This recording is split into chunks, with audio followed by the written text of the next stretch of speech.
times that the programs go out? They're usually 4 days long. Most of our programs run from the middle of March through the first part of October. At least that's where they are right now. Next year could be a whole nother ball game, Jessica. The way things are going, it could be a whole nother ball game. Well, you said you had about, 400? 350 is what my number's looking at right now. It's what we're projected. What did you start at? Where did it start? It started at Hendersonville Elementary because they have that bonus learning time. Mm-hmm. And so I said, let me do a program for you in September. Let me just try one and we'll see. And the kids liked it so well, then we went back and did another one in the spring. And then after that, it was all word of mouth went out. 25 kids. Each time, yeah. So with probably less than 50 kids, we've grown. Yeah. And I have a lot of parents that travel with us. I think it's wonderful when the parents travel with their children. You do have a new aspect to it because you're doing this program for adults, women in fall. Yes. Can you talk a little bit about that? Sure. We needed a fundraiser, and I didn't want to do another gala or golf tournament or silent auction. Nothing against those. I think they're wonderful. But I needed to do what I do best, and that's adventure. So I thought, well, let's do a trip, women only. We're having a girls' weekend away, mermaid holiday. Going to go to St. Augustine. They will dine at the original Gypsy Cab. We'll eat at the A1A Brewery, the Old Spanish Bakery, tour the fort, tour the Living History Museum. They're actually going to sail a replica blockade runner one evening. They have to, I don't know how to sail. You have to, hoist the sail, lower the boom, rig the jig, whatever it is. They're going to do that, and then they will spend all day Saturday at Marineland, which is the nation's only dolphin conservation center.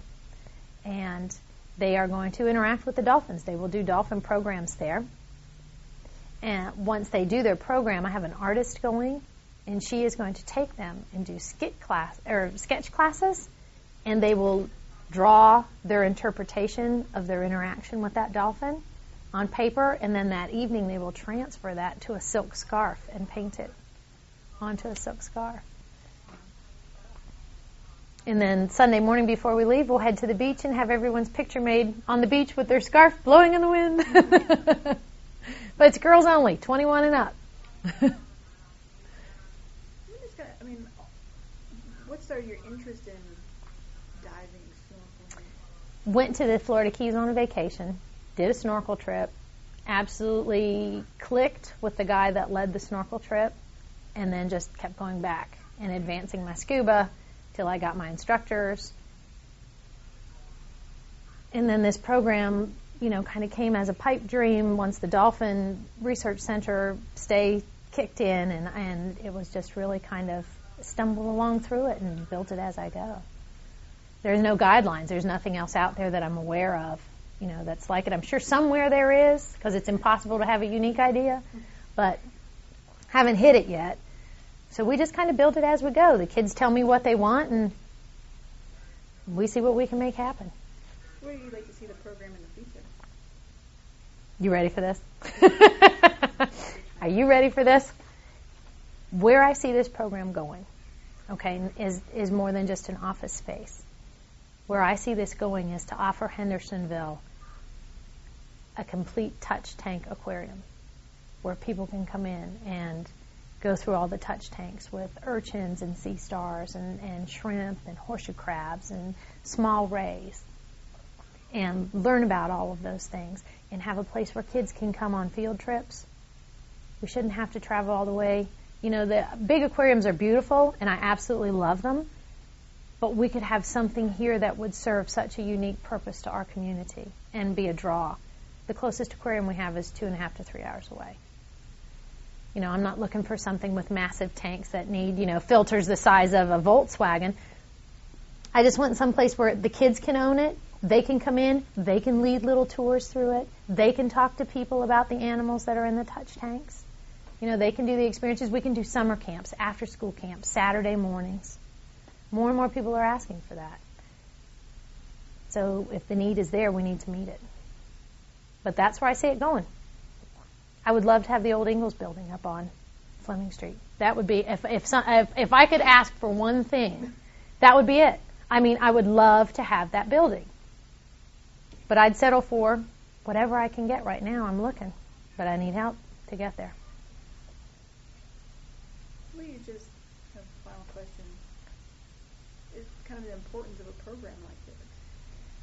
A lot of people kind of question it, the program. They're like, well, you live in the mountains. What are you doing teaching about the oceans?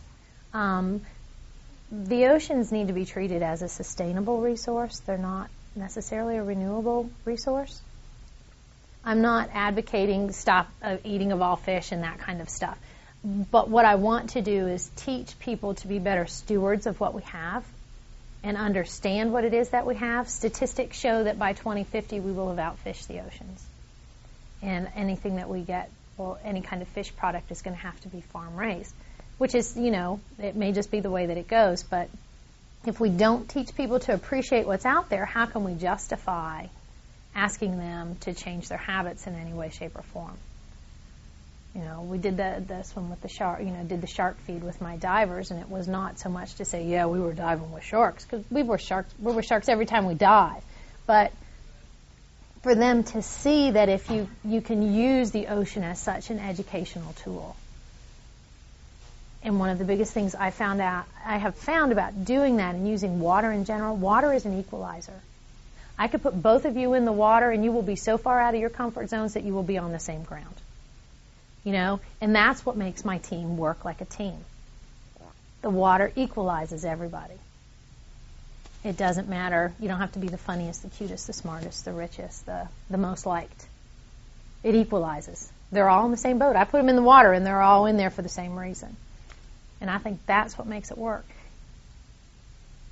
The draw to the ocean is personal, but obviously a lot of people have that same draw, that same interest, or they wouldn't ask for my program.